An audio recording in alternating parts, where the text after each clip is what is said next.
Welcome to The Plant Report, a radio show that educates about the green world one plant at a time.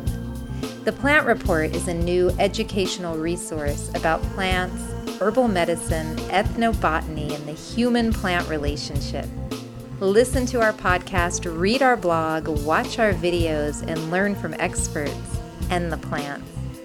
The Plant Report is a project of Sustainable World Radio and is hosted by Jill Cloutier. Thanks for listening to The Plant Report because every plant has a story. I'm here with Katrina Blair at the Heirloom Expo 2016, and Katrina is going to give us a really quick introduction to a plant that many of you probably have growing in your yards called mallow. Can you tell us the Latin name of this plant and where it's found around the world? It's Malva neglecta, and that's the most common name. There's a lot of different kinds of mallows. It's in the Malvaceae family. So really it's anything from hibiscus to hollyhock to the common mallow to marshmallow to musk mallow. There's so many different kinds of mallow. The beautiful thing, it's in the ochre family, and they're all edible. The mallow, all the different little mallows that we find ourselves, from the plants to even a shrub, are edible. Know that. I didn't know they were all part of that family. Yeah. And is Malva neglecta? I wonder how it ended up with that name, neglecta. I know, the scientific names are kind of funny. Neglecta meaning it'll grow no matter even if you give it attention or not.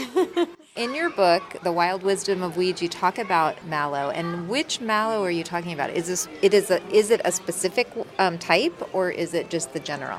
Well, I talk about a lot of different mallows, but the main one is Malva neglecta, yeah. And so tell us, where is this found? It's found all around the world? It is. On everywhere humans live permanently, in permanent civilizations, you'll find mallow. Can you tell listeners, maybe describe the plant, and then tell us a few of its uses that you found? So mallow has roundish, loby leaves, kind of slightly wavy, roundish shaped, a little fuzzy, but it's, when you take a bite of it, it's got a little gelatinous or emulsient or mucilaginous, kind of slimy texture like okra. And what's beautiful about that is it gently, that slimy quality draws up toxins and moves it out of our system. So it's really good for getting rid of congestion. Interesting. And is malva that grows, you know how the weed that everyone, at least where I'm from, people are like, oh, that malva, it's growing all over my yard with that long root. This is in the mallow. This is a mallow. Yeah, and the beautiful thing about the malva root, is it is a long taproot, and sometimes it's hard to get out because it's really established. It's a perennial, so it grows year after year and gets deeper and more connected. And if we think about eating perennial plants as opposed to annuals, we're getting so much more of the rainbow trace minerals available from the earth versus just the three main minerals that are in the garden vegetables. So mallow's root was the original marshmallow. Like, that's where marshmallow came from, was this cool slimy root that you could add a little sweetener to and make into cool textures. And so even the Malva neglecta, or any of the mallows, have that texture and make a delicious. I like to take the root and blend it up and make a little, kind of like a mallow sweet milk, where I take the root, blend it with some honey and vanilla, and strain it out, and it makes a really nice drink. But then I've made marshmallows from Malva neglecta before too. It's really fun. Are they at all like the Stay Puft? Well, mine are green. So no, they're not anything like it, but they taste like it, I think. I don't eat marshmallows that often, but I think they taste delicious. Did you ever read what marshmallows are made of? I was going to buy some for my nieces. We were going camping, and I can't buy these. They're horrible. The regular, conventional. The white puffball things, yeah. In the Wild Wisdom of Weeds book, there is a wild mallow recipe, marshmallow recipe with real mallow. So say that you have malva growing in your yard. It's all over. You can pull it up, it sounds like, use the root to make a drink or milk. And what other uses does it have? So if you pulled it out because it was in the way of your cucumber or something, chop it, wash it up, then chop the entire plant, the root, the stem, the leaves, everything, and put it in water. And like a quart or a pint of water, and let it sit for 2 to 3 hours. Closed up? Or? Yeah, you can close it up, and you can set it out room temperature if it's not too hot, or throw it in the fridge. And let it just sit in the water for a little while. Leaves and everything. Everything. Okay. Roots, leaves, stems.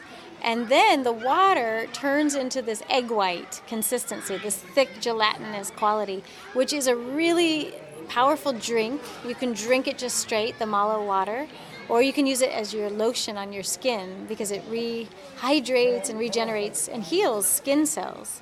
So it's a fun beginning of a lotion. I like to make homemade lotion where you take the mallow water, add a little coconut butter, and maybe an essential oil. And then you've got this living lotion. Sometimes I'll thicken it with an avocado if I want, or cucumber, but it's an incredibly wonderful skin healing hydrating for your skin. And how long does that lotion last? Would you use it right away? I would. I'd keep it in the fridge and use it up within the week because it's edible too. Yeah. Yeah, I've heard that it's really good for your skin. Mm-hmm. It's incredibly good as a face mask. So I like to blend mallow leaves to make my juice with a blender and water, and then strain out the pulp and then use that pulp as my facial. Yeah. And are there any other ways to cook with mallow? Yeah, I mean, mallow can be cooked like a vegetable. There's those little fruits of the mallow called the cheese wheels, and the big ones, like in hollyhocks, are bigger, but they're a delicacy, truly like a vegetable, like okra, and you can just use it like a vegetable. Really? Oh my gosh, I never knew. I've seen those on the plant. Yeah, very tasty and wonderful. And I've heard, too, that Malva is good for laryngitis, and have you heard that? Absolutely. It's got that slippery quality. You can gargle with it, but I also just recommend drinking the juice. It's such a nice way. And we make breadsticks with them. I mean, it's an edible green. We put them in our salads. And there was a man, right when I came out with the book, The Wild Wisdom of Weeds, I was in New York with like the only copy I had. I was in this Italian restaurant, and the owner saw the book and grabbed it and looked through it. And he's like, my grandmother makes tortellinis with mallow in Italy. Oh my God, it's great. And is there anything else you want to tell us about mallow? Mallow is mellow and good for your skin. It's slimy and emulsifying. Grind the whole plant into a goo. It makes fabulous lotion and shampoo. Oh, shampoo. It's a good base for shampoo. Yeah, you can. Lamb's quarters, which is another wild weed you'll find growing often. The roots of lamb's quarters has a lot of saponin in the roots. So you can take the roots and blend it with your mallow slime, and then you get a sudsy slime, and it makes great shampoo. All you need is quinoa to add more, and then you'll have bubble bath. Right. Well, thank you so much. And so mallow, people can find it in their yard. Use the greens, use the root, use the stems. Yes. It's a great plant. Good friend of the earth. And where can people find you online, Katrina? So you can go to turtlelakerefuge.org, and we have lots of classes and opportunities to get involved there, and it's a good place. Do you take interns there? Or? We do have a work-study internship program that people can sign up for. Yeah. Great. Well, I can attest to Katrina's just beaming this. I can tell the plants are doing you well. Your hair is so shiny. Your skin looks great. I'm going to go harvest mallow right now. Hey, let's do face masks. Thank you so much. Thanks for listening to The Plant Report. The Plant Report is produced by Jill Cloutier and is a project of Sustainable World Radio. For more podcasts about plants, permaculture, and ecology, visit our website, sustainableworldradio.com, and you can also find us on iTunes, Facebook, and Twitter. The Plant Report is created for educational purposes only and is not intended to diagnose, treat, cure, or prevent any health condition. Thanks for listening, and don't forget to thank the plants for everything they do.